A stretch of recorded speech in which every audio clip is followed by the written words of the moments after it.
Un autre individu a été arrêté par la GRC pour des allégations de terrorisme dans la région de Québec. Bienvenue à Nouveau Info Québec.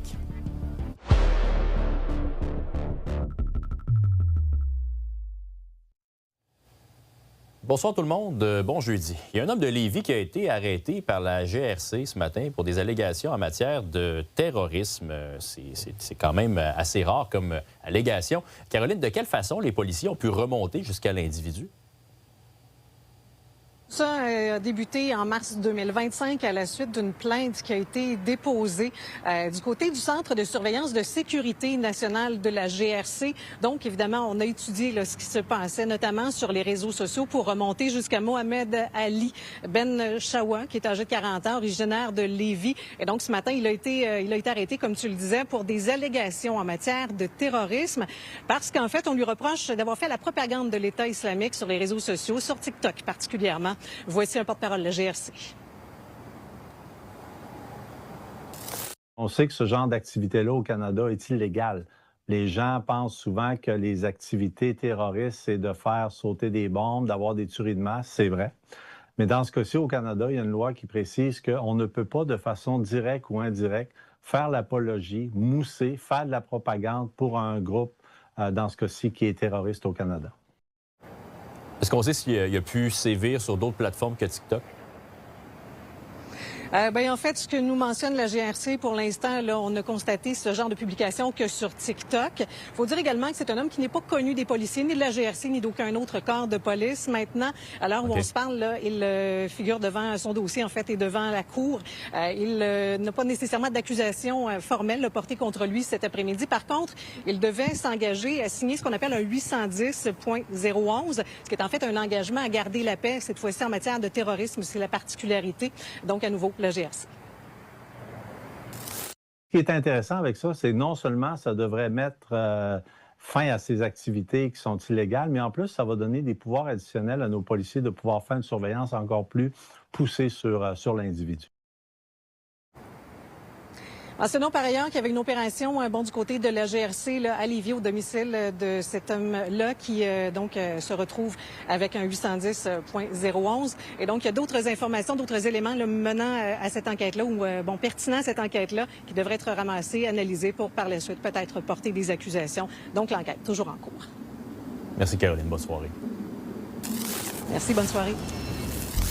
Maintenant, le procès de l'ancien hockeyeur Donald Brashear s'est ouvert aujourd'hui au Palais de justice de Québec. Je vous rappelle qu'il fait face à des accusations de voies de fait avec lésion, par étranglement et de harcèlement criminel envers une femme.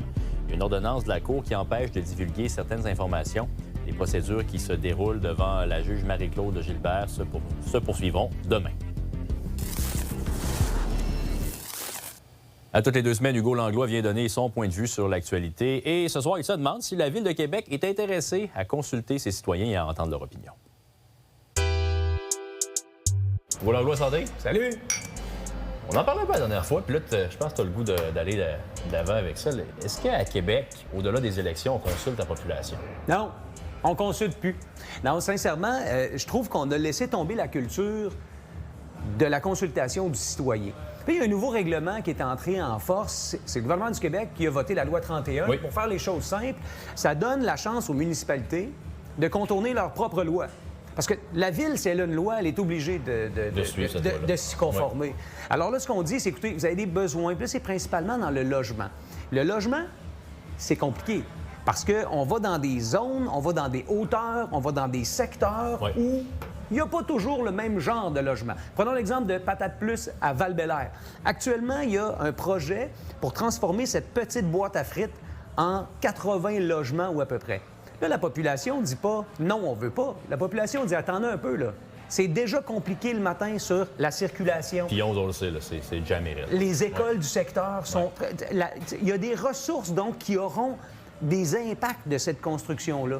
Mais la réalité, entre toi et moi, c'est que peu importe ce que la population va dire, si la Ville décide qu'elle bâtit puis qu'elle octroie le permis, elle peut faire ce qu'elle veut maintenant. En contrepartie, je me fais l'avocat du diable ou la Ville, en l'occurrence. La Ville va très bonne ou la maire va très bonne. Si on consulte pour chaque projet de logement, il n'y a rien qui va se bâtir parce que personne ne veut ça dans sa cour. Tout le monde va trouver des raisons de dire « moi, je peux pas ». Qu'est-ce que tu c'est réponds à ça? l'argument numéro 1 pour le projet de loi. Ça, c'est vrai, tu as raison. Est-ce qu'on peut être meilleur? Un bon projet, c'est bien vendu, c'est bien intégré. Personne ne va s'opposer à ça. On peut laisser la population s'exprimer. Là, on fait des séances de consultation publique qui n'en sont pas. Dans le fond, on l'a vu aussi, secteur des Châtelles, des gens qui vont subir 3 fois 7 étages dans un petit boisé qui appartenait aux Sœurs de la Charité, et puis où on va construire à peu près 300 logements. Là, c'est des centaines de personnes qui se déplacent à ce qu'on appelle une consultation publique. La réalité, Jean-Simon, c'est que c'est pas une Les consultation. gens s'expriment, mais on ne retient pas réellement Pas du tout. l'opinion des gens. L'opinion des gens qui se déplacent puis qui vont essayer, eux, de passer leur opinion. On ne l'écoutera pas, on n'a pas besoin de l'écouter. Fait que dans le fond, on se présente devant les gens avec un projet qu'on va décider qu'on fait ou pas. Mais on met la ligne haut, Hugo, là, parce que tu parles des projets de logement, tu as des projets de plus grande envergure aussi à Québec.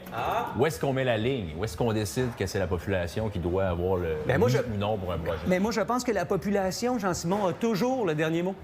Moi, je pense, prenons le cas du tramway, le plus gros projet de l'histoire de la Ville de Québec, 750 millions sur un budget de 2 milliards. Et on ne consulte pas directement la population. De quoi on a peur? De quoi on a... probablement. Ah non, on a peur d'un non. C'est probablement un non. Alors, ça veut dire qu'on n'a pas bien planifié le projet. Parce que c'est si bon, ce projet-là. Crois-le, crois-y, présente-le.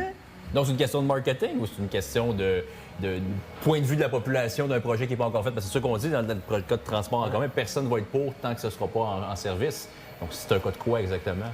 Il faut consulter la population, surtout sur des enjeux qui la touchent. Il ne faut pas avoir peur d'aller vers les gens et leur demander qu'est-ce que vous en pensez. Puis s'ils nous disent non, on pense pas que c'est une bonne idée, on retourne faire nos devoirs puis on revient avec une autre mouture. Tu comprends ce que je veux dire? Donc, du marketing politique. Bien, il s'en fait abondamment du marketing politique. Du bon marketing politique. Mais ce qu'on veut faire, c'est pour les gens sans leur demander ce qu'ils en pensent. Moi, je parle pas de démocratie ici, là. Santé, Hugo. Santé, mon cher. Il va y avoir du décanqué ce samedi alors que va se tenir la Coupe Charles Bruno à la place Jean Béliveau. C'est un événement caritatif qui vise à amasser 350 000 $ pour la Fondation Charles Bruno. C'est une fondation qui cherche à faire avancer la recherche en matière de cancer pédiatrique. 26 équipes vont s'affronter samedi et on n'a pas eu à aller loin à nouveau pour en trouver un. On est monté d'un étage pour parler à notre collègue Pierrick Lacroix et à son fils Miro, qui est un survivant du cancer. Le reportage de Félix-Antoine Audet. Comment tu t'appelles? Miro. Miro, quel âge as-tu? 6 ans. Miro Lacroix, un être humain rempli d'énergie, de sensibilité, de force également. À l'âge de 2 mois, a eu un diagnostic de neuroblastome avec une tumeur sévère qui était logée sur ses glandes surrénales. C'est enclenché par la suite plusieurs mois de chimiothérapie, d'immunothérapie, greffe de moelle osseuse aussi. Et cette année, c'est spécial parce que ça marque comme la guérison complète, la fin des 5 ans de rémission à Miro. Donc, on peut dire qu'il est maintenant guéri d'un cancer de stade 4, notre beau Miro. Pourquoi on se parle? Qu'est-ce qui va se passer samedi, Miro?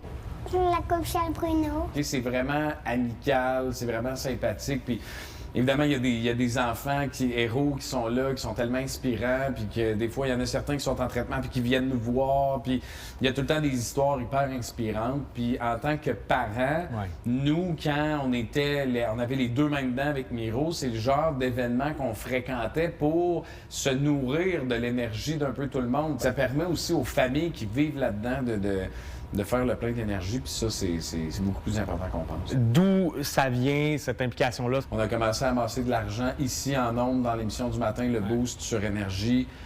Juste parce que chaque joueur qui s'inscrit doit avoir minimum 500 $ d'amassé dans sa collecte.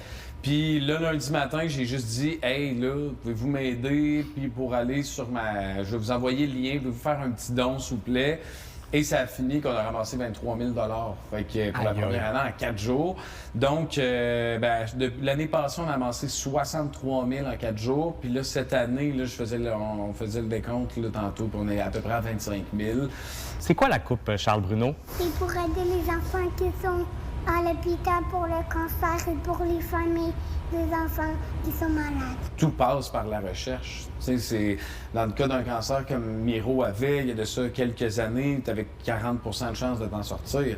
Maintenant, c'est à 70. Tu sais, c'est vraiment ça, je pense, c'est l'exemple le plus concret de à quel point la recherche, tu sais, ça aide. Fait qu'évidemment, la recherche, mais c'est plus que ça aussi, c'est des salles de jeu pour les enfants qui sont en hospitalisation. Fait que c'est vraiment l'installation par rapport, tu sais, pour les familles aussi que je trouve qui est vraiment un plus. À 2 jours de la Coupe Charles-Bruno, ce sont déjà presque 200 000 $ qui ont été amassés sur l'objectif de 350 000. Et plutôt que de terminer le reportage moi-même aujourd'hui, je vais laisser le mot de la fin au véritable héros de la journée. Salut, je m'appelle Miro Lacroix. J'ai une cancer maintenant que c'est guéri. Puis j'espère qu'on ramasse des sous pour les enfants pour la Coupe Charles-Bruno.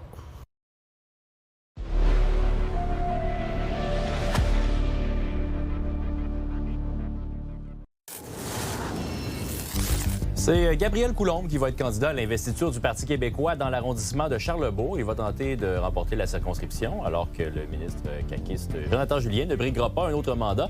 En plus d'être économiste et enseignant universitaire, il est aussi co-porte-parole du Parti québécois en matière d'économie. Il y a à peu près temps qu'on arrête de penser que le Québec va être pleinement capable d'assurer sa prospérité économique en restant dans le cadre canadien. Économiquement, là, l'indépendance, ce n'est pas un pari risqué. La vraie question, c'est est-ce qu'on veut continuer de laisser le gouvernement fédéral gaspiller notre argent, nous enfoncer dans l'endettement, puis sacrifier nos secteurs stratégiques? Une toute nouvelle initiative d'aide à l'emploi pour les jeunes diplômés de 16 à 30 ans va voir le jour pour soutenir leur intégration au marché du travail. Ça a été annoncé ce matin par le ministre Jean-François Simard et c'est un programme qui va venir en aide à près de 5 000 jeunes via un financement de 10 millions de $. Les employeurs vont pouvoir recevoir une subvention salariale jusqu'à 16 semaines après une embauche.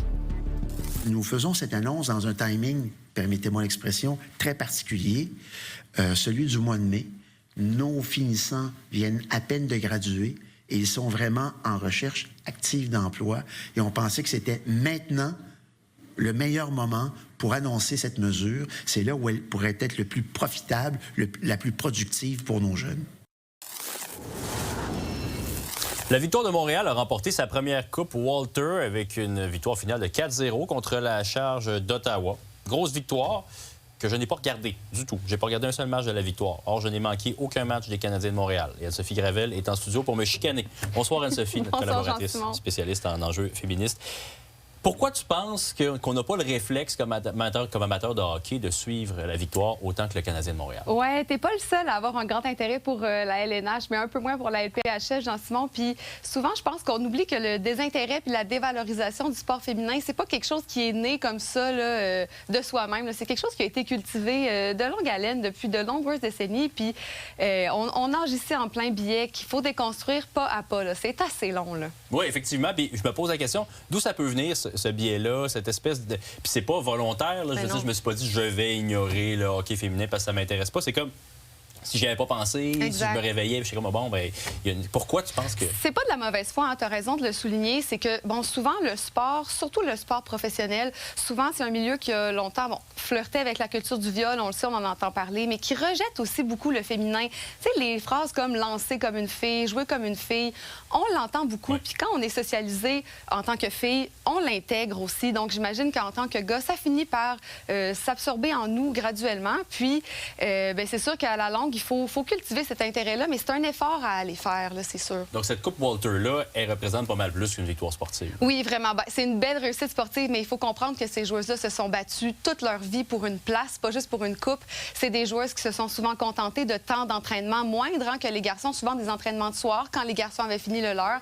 C'est des joueuses qui sont parmi les meilleures hockeyeuses au monde, qui ont joué devant des stades presque vides pendant une grande partie de leur carrière et qui, hier, ont pu gagner devant une assistance de plus de 12 000 personnes. Donc, c'est une victoire là, qui est presque sociale, j'ai même envie de dire. Mais et tu portes fièrement l'uniforme de la victoire.